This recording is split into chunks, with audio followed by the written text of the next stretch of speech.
اقصی T V. الحمدللہ رب العالمین والصلاة والسلام علی سید الانبیاء والمرسلین وعلی آلہ وصحبہ اجمعین، اما بعد۔ محترم بزرگوں، عزیز بھائیوں، پیاری بہنوں، رمضان المبارک کے اس بابرکت سلسلے میں آج ہم 9ویں پارے کا پیغام سمجھیں گے۔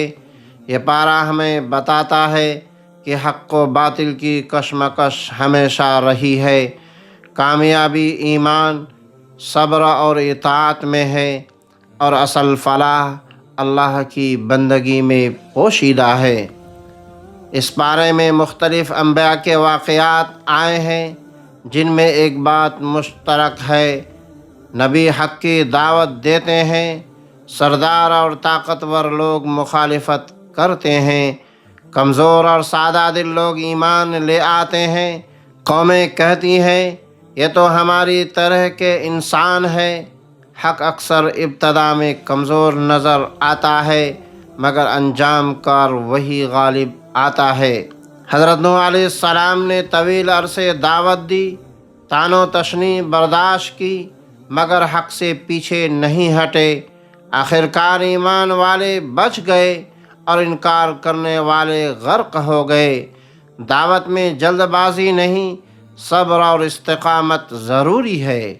قوم عاد طاقت پر نازا تھی، کہتی تھی ہم سے زیادہ طاقتور کون ہے؟ اللہ نے دکھایا طاقت اللہ کے سامنے کچھ نہیں۔ غرور قوموں کو تباہ کر دیتا ہے۔ حضرت صالح اور اونٹنی کا واقعہ۔ قوم سمود سے کہا گیا اللہ کی نشانی کو نقصان نہ پہنچاؤ، مگر انہوں نے اونٹنی کو قتل کیا، نتیجہ سخت عذاب آیا۔ اللہ کی نشانیوں کی بے حرمتی تباہی لاتی ہے۔ حضرت موسیٰ اور فرعون، حق باطل کا ٹکراؤ۔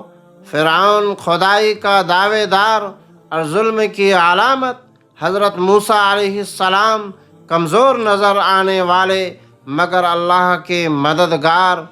فرعون غرق ہوا، موسیٰ اور ایمان والے بچ گئے۔ باطل کتنا ہی طاقتور کیوں نہ ہو، حق کے سامنے ٹک نہیں سکتا۔ اس پارے کے اہم احکام: انبیاء کی پیروی، صبر اور استقامت، تکبر سے بچاؤ، اللہ کی نشانیوں کی تعظیم، نفس کی اصلاح۔ بھائیو، یہ پارہ ہمیں سکھاتا ہے کہ حق کا راستہ کٹھن مگر کامیاب ہے، باطل وقتی چمک رکھتا ہے، انجام نہیں۔ رمضان ہمیں صبر، تزکیہ نفس اور اللہ پر بھروسہ سکھاتا ہے۔ یا اللہ ہمیں حق کو پہچاننے اور اپنانے کی توفیق عطا فرما، ہمیں صبر اور استقامت نصیب فرما، اور ہمیں فلاح پانے والوں میں شامل فرما۔ آمین یا رب العالمین۔ والسلام علیکم ورحمۃ اللہ وبرکاتہ۔